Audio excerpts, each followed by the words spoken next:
अभिनंदन करती हूँ। कैसे हैं दोस्तों आप लोग? आशा करती हूँ कि स्वस्थ व्यस्त मस्त होंगे, अपना और अपने परिवार का ख्याल रख रहे होंगे। दोस्तों आइए दोस्तों, इसी आशा और विश्वास के साथ अपने पाठ की शुरुआत करते हैं। आज हम लोग फिर से महाकवि भारवी द्वारा रचित किरात अर्जुनीयम के प्रथम सर्ग का श्लोक नंबर 41 और 42 लेके हाजिर हुए हैं। दोस्तों उसके पीछे के वीडियो में 39 और 40 श्लोक का हम लोग अध्ययन किए और उसके व्याकरणात्मक टिप्पणी को समझें। हम लोग 39 और 40 नंबर श्लोक का अध्ययन करते हुए और 41-42 नंबर का व्याकरणात्मक टिप्पणी विस्तृत व्याख्या के साथ अध्ययन करेंगे। तो बिना देरी किए हुए दोस्तों आइए हम लोग अपने पाठ की शुरुआत करते हैं। किरात अर्जुनीयम यूपी टीजीटी के लिए अति महत्वपूर्ण है ही दोस्तों। साथ ही साथ हमारे झारखंड के पेपर में भी किरात अर्जुनीयम प्रथम सर्ग का सिलेबस में दिया गया है। तो दोनों परीक्षाओं को मद्देनजर रखते हुए हम लोग आइए अध्ययन करते हैं। उसके पहले आज का एक मोटिवेशन कोड है दोस्तों। आज का मोटिवेशन कोड है जब से मुझे पता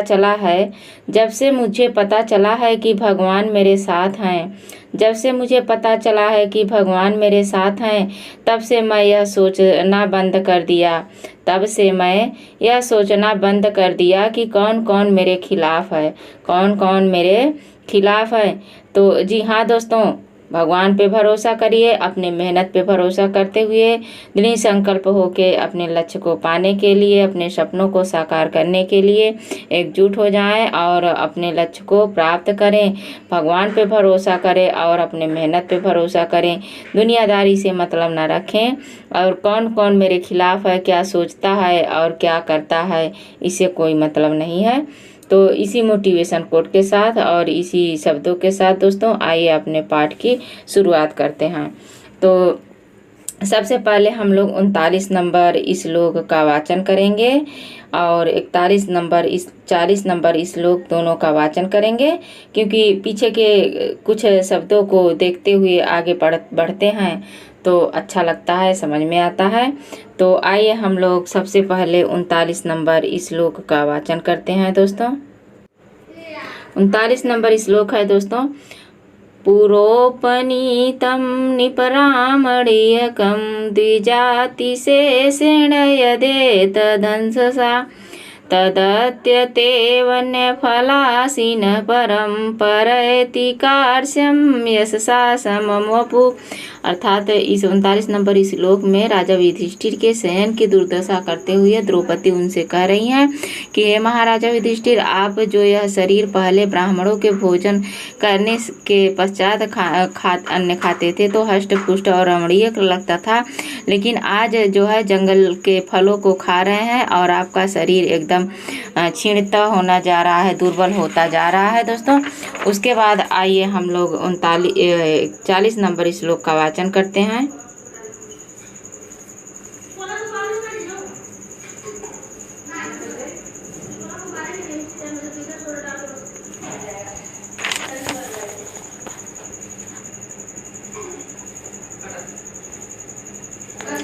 चालीस नंबर श्लोक है दोस्तों। अनारतं यौमणपीठसायिना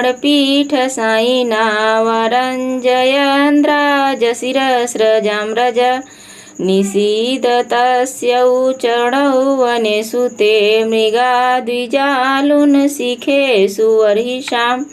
अर्थात इस श्लोक में द्रौपदी जो है महाराजा युधिष्ठिर से कहती हैं, उनके चरणों की और उनके दुर्दशा का वर्णन करते हुए कह रही हैं कि हे महाराजा युधिष्ठिर, पहले आप क्या करते थे? निरंतर मड़ियों से निर्मित पाद पीठिका पर स्थित रहने वाले चरण को अन्य राजाओं के शिरोमालियों की पराधूलि रंग दिया करती थी, लेकिन आज वनवास में निवास करते हुए आपके दोनों चरण हरणों और ब्राह्मणों के द्वारा काटे गए कुशा के अग्रभाग से वनों में पड़ते हैं।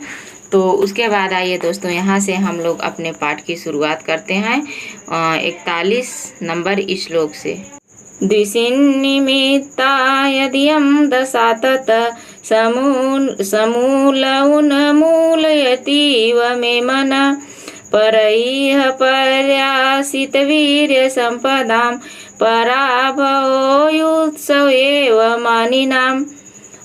और उसके बाद यहाँ पे ये 42 नंबर श्लोक है। विहाय शांतिं निपदाम तत्पुनः प्रसीद संदेहि वधाय विदुषां व्रजन्ति शत्रून् वधाय निस्पृहा शमेन सिद्धिं मुनयो न भूभृत। उसके बाद आइए हम लोग यहाँ से अपने पाठ की शुरुआत करते हैं। ये 41 नंबर श्लोक है, इसके व्याकरणात्मक टिप्पणी को और इसके शब्दार्थ को देखेंगे दोस्तों। तो ये है कि क्या है, द्विसन्निमित्ता यदियं दशा ततः समूल उन्मूलं तेव मे मनः परैः पर्यासित वीर्य संपदां पराभव उत्सव एवं मानिनाम। अर्थात इस श्लोक में द्रौपदी कह रही हैं कि जो है महाराजा युधिष्ठिर से कि संपदा और विपत्ति तो आती जाती रहती है। महाराज युधिष्ठिर जो है क्या है कि संपदा और विपत्ति तो आती जाती रहती हैं, अतः उनका रोना क्यों रोया जाए। इस तर्क को मन में रखकर द्रौपदी कहती हैं कि जो विपत्तियां हैं वो तो आती जाती रहती हैं, और विपत्तियां दोस्तों अगर सुख न आए, सुख आए उसके बाद दुख न आए, और दुख के बाद जब सुख आता है तो उसका अनुभूति करना बहुत ही अच्छा लगता है, उसकी अनुभूति ही अलग होती है दोस्तों। तो सब कुछ कह देने के बाद द्रौपदी यहाँ पे कहती हैं कि जो विपत्तियां हैं और जो संपत्तियां हैं ये सब तो आती जाती रहती हैं, अतः इनका रोने से कोई फायदा नहीं है। तो इस प्रस्तुत श्लोक में आइए देखिए द्रौपदी क्या कहती हैं। तो सबसे पहले हम लोग अन्वय के आधार पर देखेंगे। तो यहाँ है यत इयम दशाम। यत इयम दशा, यत का मतलब चूंकि या जिस कारण से।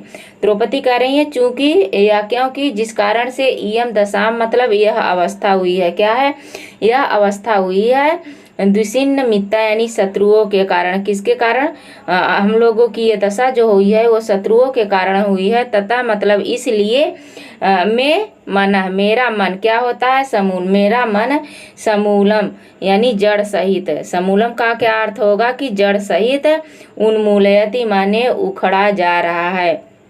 द्रौपदी कह रहे हैं क्योंकि यह जो जिस कारण से यह अवस्था हुई है अर्थात दुर्योधन के कारण से, और महाराजा युधिष्ठिर के जो दुर्योधन ने जो महाराजा युधिष्ठिर से छल कपट किया और महाराजा युधिष्ठिर जो जुए में दुर्योधन से हार गए, इन सब के कारण जो शत्रुओं के कारण ये दशा हुई है, इसलिए मेरा मन क्या हो रहा है कि जड़ सहित उखड़ा जा रहा है। क्या हो रहा है दोस्तों, उखड़ा जा रहा है। उसके बाद दूसरे श्लोक में दूसरे नंबर यहाँ पे फिर कह रही है द्रौपदी कि परैः उन्मूलन सहित यानी मेरा मन उखड़ा जा रहा है। परैः अपर्यासित वीर्य संपदा मानी नाम पराभव अपि उत्सव एव भवन्ति। तो कह रही है यहाँ पे जो है अपर्यासित वीर्य संपदा का क्या अर्थ होगा कि अपर्यासित या सौर संपत्ति। अपर्यासित या सौर संपत्ति परई का अर्थ होगा कि शत्रुओं के द्वारा जो अपर्यासित सौर संपत्तियां हैं, मानी नाम यानी मनस्वी पुरुषों के लिए, जो मान सम्मान रखने वाले मनस्वी पुरुष होते हैं, अभिमान करने वाले जो पुरुष होते हैं, वो क्या होता है, पराजय भी, क्या पराजय अपि पराभवम, पराजय भी क्या होता है, उत्सव एवं उत्सव के समान यानी खुशी के समान ही होता है। अर्थात द्रौपदी कह रही हैं कि इस श्लोक में कि महाराजा युधिष्ठिर, चूंकि आपकी यह दुर्दशा किस कारण हुई है, शत्रुओं के कारण हुई है, इसीलिए मेरा मन जो है वो जड़ सहित संपूर्ण रूप से उखड़ा जा रहा है, क्योंकि शत्रुओं के द्वारा विनिष्ट न की गई पराक्रमी संपत्ति जो स्वाभिमानी पुरुष होते हैं, और पराजय भी और उत्सव भी एक ही होता है, पराजय और उत्सव एक ही होता है। तो यहाँ पे मानी नाम पराभवम अपि उत्सव, ये जो है सुक्ति है दोस्तों। क्या है ये सुक्ति है, इसे याद कर लीजिए। मानी नाम पराभवम अपि उत्सव यानी मानी जो शत्रुओं के द्वारा विनष्ट की गई पराक्रमी संपत्ति हो स्वाभिमानों के लिए पराजय और जो है क्या होती है, पराजय के समान पराजय और उत्सव एक समान होते हैं।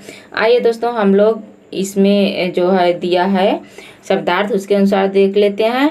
यत यत का अर्थ होता है कि क्योंकि इयम दशा, यह दशा द्विषनिमित्त यानी शत्रुओं के कारण जो दशा हुई है, अतः इसलिए मेरे मन को समूल यानी जड़ सहित उन्मूलित उखड़ा सा जा रहा है। मेरा मन जो है उखड़ा सा जा रहा है।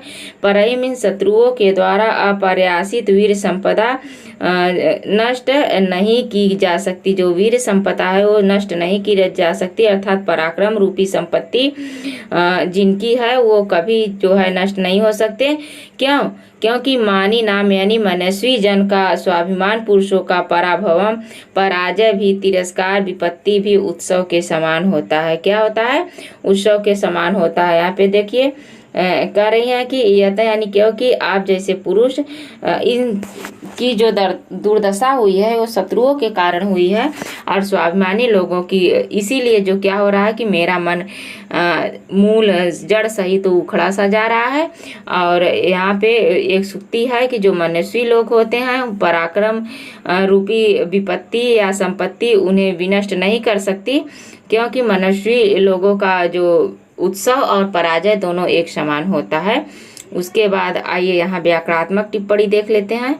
व्याकरणात्मक टिप्पणी का है दोस्तों, यहाँ पे देखिए द्विषन्तः निमित्तः यशाः सह द्विषिन् निमित्ता, यानी इसमें द्विषिन् निमित्ता में बहुव्रीहि समास है। उसके बाद यहाँ पे है न पर्यासित अपर्यासित यानी नए तत्पुरुष समास है। न पर्यासित अपर्यासित में क्या है? नए तत्पुरुष समास है। वीर्यंच संपदा इति वीर्य संपदाओं में द्वंद्व समास है। क्या है? द्वंद्व समास है। अपर्यासीन वीर संपदा तेषाम अपर्यासित वीर संपदा एषाम अपर्यासित वीर संपदा में क्या है? बहुव्रीहि। अपर्यासित वीर संपदा, अपर्यासित यहाँ पे देखिए अपर्यासित वीर संपदा में बहुव्रीहि समास है। अथवा वीर में संपद इति वीर संपदा में कर्मधारय समास है। अपर्यासित वीर संपदा ते बहुव्रीहि। एक ही शब्द में कितने कहीं पे नए तत्पुरुष समास तो कहीं पे द्वंद्व समास तो कहीं पे कर्मधारय बहुव्रीहि, सारे समास एक ही शब्द में आ गए दोस्तों।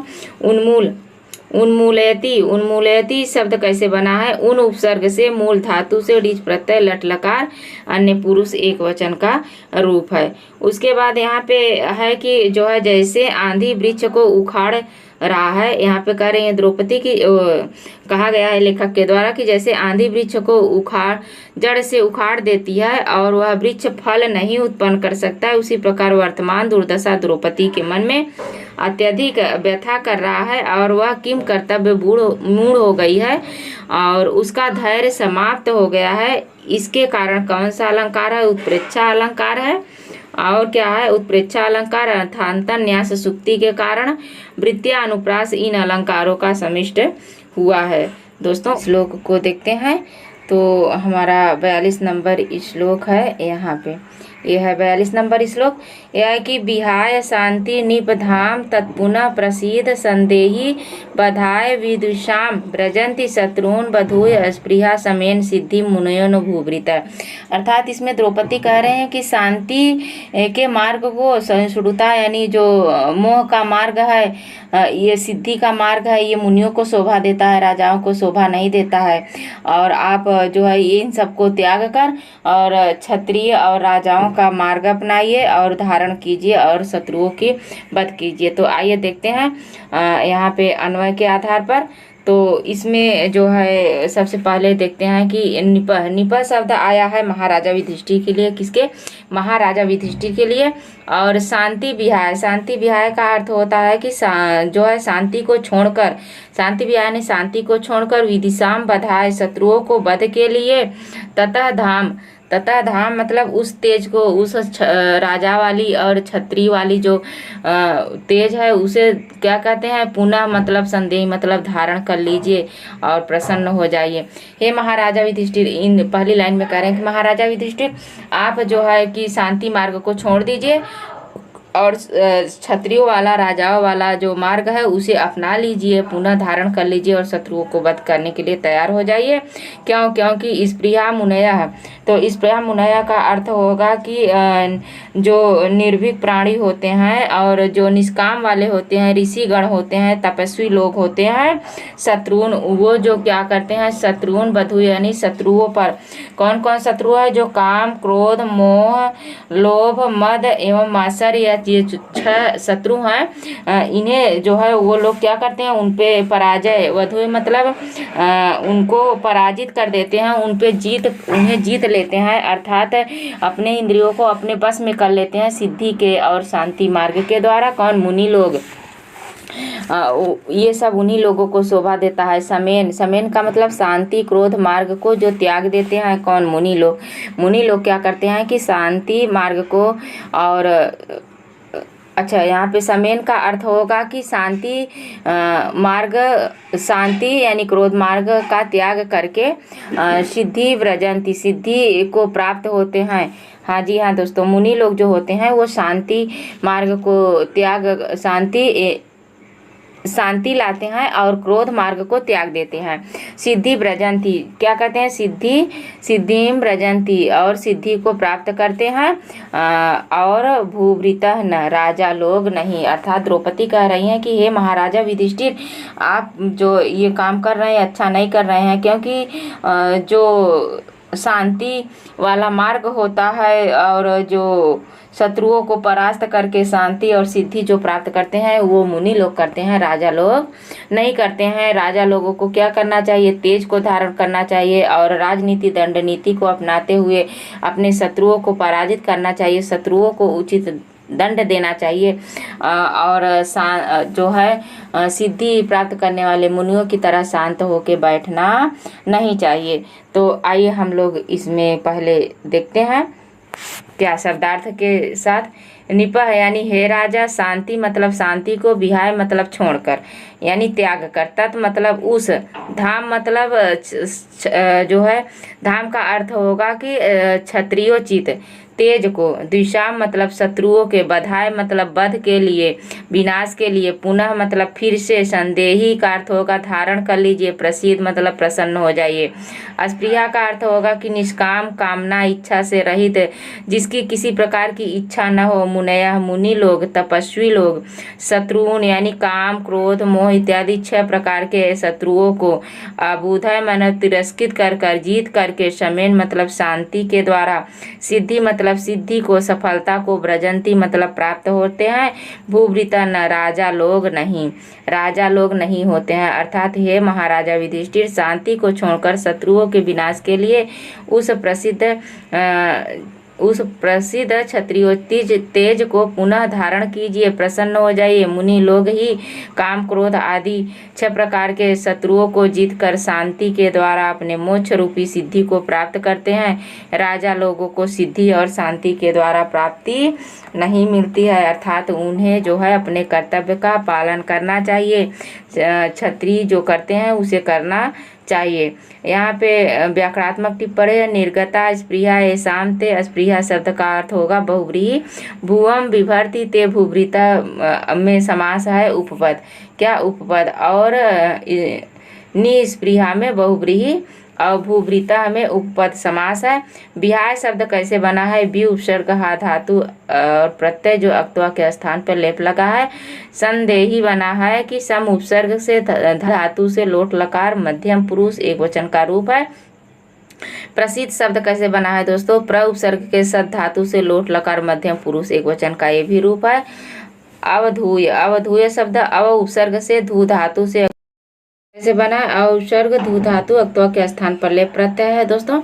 उसके बाद यहाँ पे जो है अलंकार इसमें कौन सा है? तो इसमें अलंकार जो है समेन सिद्धि मुनयो न भूभृता। समेन सिद्धि, यहाँ पे ये देखिए कि समेन सिद्धि मुनयो न भूभृता, कहाँ गया है? ये है समेन सिद्धि मुनयो न भूभृता, यानी ये जो मुनियों के लिए सिद्धि प्राप्त करना होता है, राजाओं के लिए नहीं होता है। तो ये क्या है? सुक्ति है हमारी, क्या है? सुक्ति है, तो इसमें अर्थांतर न्यास अलंकार है, और जो है उसके बाद इसमें अनुप्रास अलंकार, वृत्तिया अनुप्रास अलंकार है दोस्तों। छंद जो है इसमें वंशस्थ है, और रीति वैदर्भी प्रसाद गुण है। तो आज बस यहीं तक दोस्तों।